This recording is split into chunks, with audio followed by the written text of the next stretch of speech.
Are you completely squeaky clean now? Squeaky, mean sober, clean, or clean with the law? Anyway. I'm the cleanest person that you'll ever meet. You know why? Because I would have to be. In other words, you realize that I'm going to be scrutinized more than anybody. And in fact, I was. For many years, the government thought I was not paying my fine that I had. They thought I was hiding money. They looked at my asshole with a freaking microscope, right? And you know what they found after 5 years? Zero. So like Warren Buffett says, you could follow anybody. If a cop follows you for 300 miles, they'll give you a speeding ticket. They couldn't give me one, and they followed me for hundreds of miles. Before you went into prison, you obviously had beautiful yachts and private planes and all that kind of thing. Which of those things do you still have? Well, I have beautiful. Listen, I fly private often, right? On your own plane? No, I charter a plane, which is getting prohibitively expensive, by the way, which is terrible. That's what I love. The Trump come back and lower prices for gas would be a really good thing. We'll come to him. Yeah, I'm a fan. Not of all things, but generally speaking, big fan.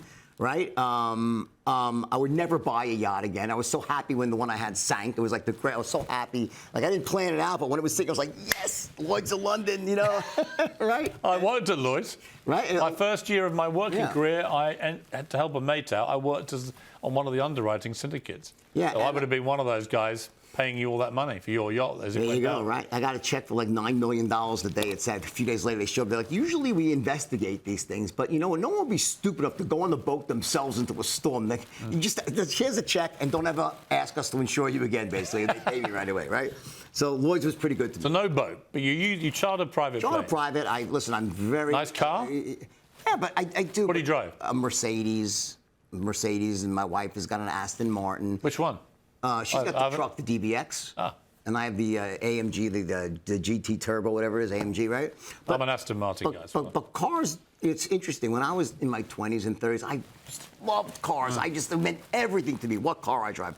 I honestly never even... Now you want comfort. I never drive even. Like I'll go take an Uber or something, just it's easier, drive. It's so much easier, and I could just relax in the back seat. So, a lot of the urges I had of how I define myself as a man, so to speak, very different than the way I do today. Do you ever get urges to just go and take loads of Quaaludes and behave disgracefully?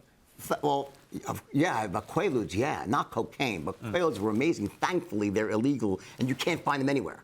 Like, thank God, because they're too good, But if you have one, we can go after, I do not, just for the record, I do not have any Quaaludes. That's the one drug, and people say, listen, I'm just kidding a little bit. But they were amazing. You're not kidding. Thank God that you can't find them. They were just so great that, very difficult to resist. So your desires can't be quenched? Oh, again. You're probably kidding. Yeah, listen, I drink a little bit here and there, don't use drugs. The things that make sense in your 20s and 30s don't make sense. It gets a bit difficult to recover. When you didn't have your liberty, what was the thing you missed most about liberty, freedom? Freedom.